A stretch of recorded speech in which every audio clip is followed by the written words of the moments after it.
Hi, hello and welcome to Simonson Farms. I'm Justin Simonson. Yeah, for those of you who don't know, my family runs a small family farm outside of Ritzville, Washington. And, well, sadly, today I'm not outstanding in my field, but I am outstanding in my shop. So I'm going to take a quick look around here, show some people who may not know anything about farming or know enough about farming, what we do during the winter time, because I've run into a lot of people that think once the ground freezes and the fields are covered in snow that I must go on vacation. And I'm sorry to say, no. No, vacation is a word that I barely know. So yeah, let's take a look at what I've got behind me.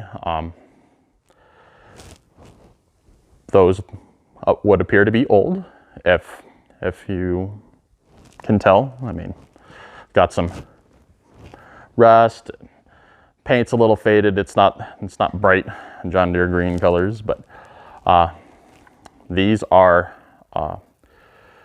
our bread and butter out here. I mean, without this piece of equipment, we can't make a crop, we can't get a crop up out of the ground to get us a paycheck. So this is it. What these are John Deere, as you can see, John Deere seed drills. The model is HZ 616 or 616, depending on how you want to say it. And they are a deep furrow drill, which, from what I can tell, this region in eastern Washington is about the only place where deep furrow drills have had any success as a seed drill. So, and the reason for that is because they're the only way that we've had any success. I mean, we could not do the winter wheat crop that we do on a winter wheat summer fallow rotation, and just do spring crops. But we're taking at least a 30% yield loss by doing that. So I mean, would you work for 30% less money? I mean, we don't. So that's the purpose of these. The original design, from what I can tell, was made in the 1960s. I think they were built through the 1980s, which means that these drills are most likely somewhere in the neighborhood of 50 years old at their, or if they're the newest version. And if not, that's 60 gets you to 2000, 40-ish years, and 30, let's say conservatively, we still got another. So 50-year-old equipment that we're dealing with here. Maybe even 60-year-old equipment. So, and here's the best part: is most manufacturers, even mid-green here, they don't support equipment that old for that long. So we're running into the or we've been running into the problem, and not just us, our neighbors and everyone around us, that this equipment here, we can't get a John Deere part, or we can't get John Deere parts for it, and so we have to start making our own, or there are some local manufacturers that make parts for them. And so that's what we're doing here today, or what we've been doing this winter. And I'll take you around and we'll take a look at that. Here we are. This is what our seed drilling equipment, planting equipment, however you want to call it. I prefer seeding, and most of the people I talk to in this area, we use the word seeding to refer to the act of actually putting seed into the ground. But this is our this is our equipment. You know, like I said before, this is what it is. We have openers on 16-inch centers.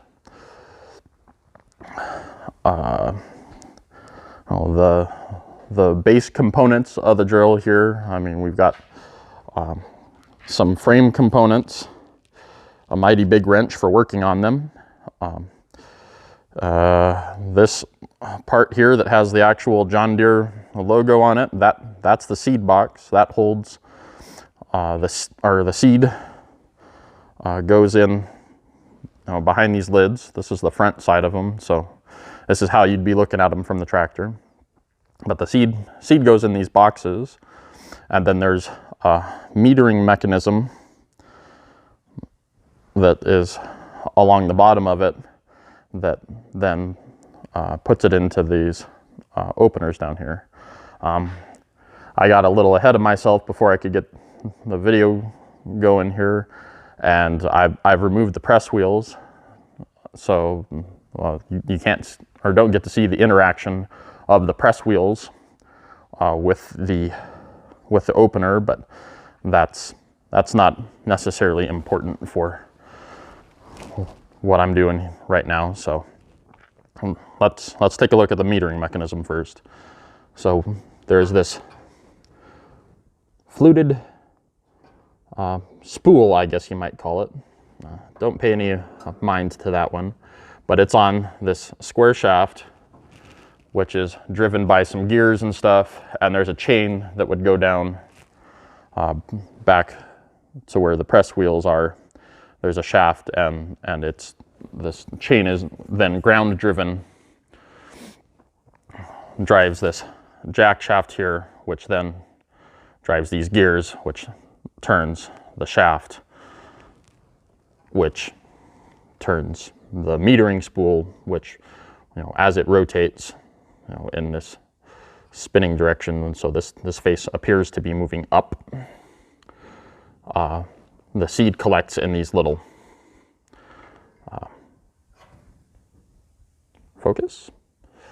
collects in these little flutes, and so as that spins, because it's ground driven, the speed that the shaft spins is relatively fixed to the speed of travel. So to adjust the seeding rate, there's this lever here, and as you move it either up or down, it acts upon this this whole shaft, moving it that way or back the other way. And as you do that, that exposes more or less of this flute in here, which, or each little cavity in that spool is a known value, and so that's how you can select how much seed that you're going to apply per distance, which, since we already have a width here, width times distance equals area, and so an amount applied per distance, which equals area, means an amount applied per area. So we can do so much seed per area, which is how we calculate how to apply seed. This is not willy-nilly stuff. We don't just put down seed until we think it looks good. It's actually measured, because if you apply too much seed, that can be an unnecessary expense, be really expensive. And maybe by the time you actually harvest the crop, you might not have made enough money to justify that expense. So this, or a lot of this is real basic economics. So the metering mechanism, like I said, pretty simple. As the seed comes out of there, it goes into this little cup, which goes into this little tube, which goes back here into the opener, and down here is the point that interacts with the ground. So we'll take a look at the openers a little more closely later, because we have some that are missing. As you can see over here on this drill, there's no openers. So the openers themselves, they sit on these arms, I guess. I'm not quite sure the correct terminology for them, but there's this shaft that's got a spring on it, and this lever goes on this shaft, and as you follow this shaft back, which, you know, has had to be straightened, we got this hydraulic cylinder. So as this hydraulic cylinder retracts, the lever that it exists on, it will move down, you know, which rotates this shaft, which then these arms, and they rotate down, which pushes the spring down, because these operate with spring pressure. So the more pressure the spring applied to the spring, so the more pressure that the spring can apply to keep the point in the ground. We manage our depth by putting spacers of some incremental size on that hydraulic shaft. These actually still have the old style where you can, that nut there, you can screw in and out and achieve a fine-tuned measurement, kind of incremental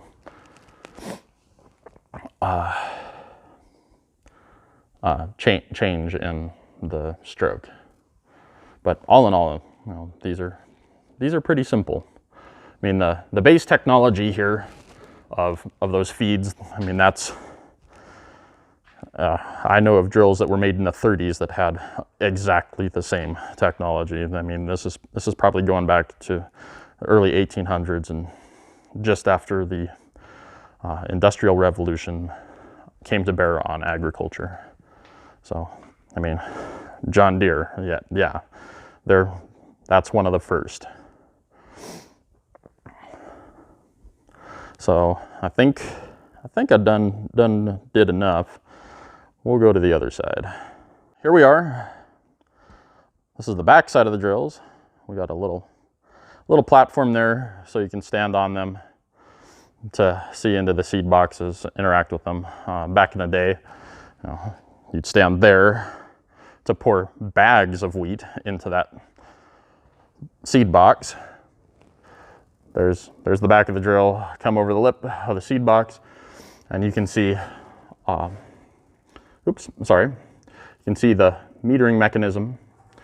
There's a sight window there that you can almost see from the tractor most days, but you know, it's just a big old box. Not that big, realistically anymore. Here we have some of the openers. If you can't guess from looking at it, that's not right. The way the press wheels, the packer wheels run, they can sometimes rub on them if, you know, these, or if the relationship of the opener and that press wheel are not adjusted correct. So this shouldn't happen, but this was equipment that we bought from somebody else, and well, they weren't as particular. I mean, I can even see here that the way the point is wore out, that they weren't or didn't have it running quite right. I mean, I think if I can interpret this right, they don't have this shear pin in quite the right hole, or maybe they do. It all depends. There's infinite adjustability, maybe not infinite adjustability, but there's a lot of adjustability on these machines. So here's the backside of the feed mechanisms. Nothing too impressive there. There's that little bit of a gear train, and the sprocket that is driven off of the shaft that these press wheels sit upon.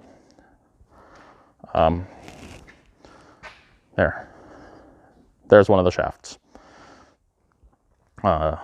Here's the sprocket that would be on that shaft, but as I've stated, I think many times now, no, this is disassembled. So the reason why these press wheels and packers are off, is because of silly things like this. You have metal that's wore out. I already forgot I had another one that wore out a different way. I mean, you can see where repairs have been affected before. We've got still more. I mean, that's, can I push hard enough on that? There shouldn't be holes in those. So that sucks. But we've actually done this job before on another set of drills that we already own, so that's less of a problem. At any rate, that's about all I've got for right now. Go ahead and stay tuned. As you can see, there's a lot of work to do, and there will probably be more coming. So I got to get back to work. I'll see you later.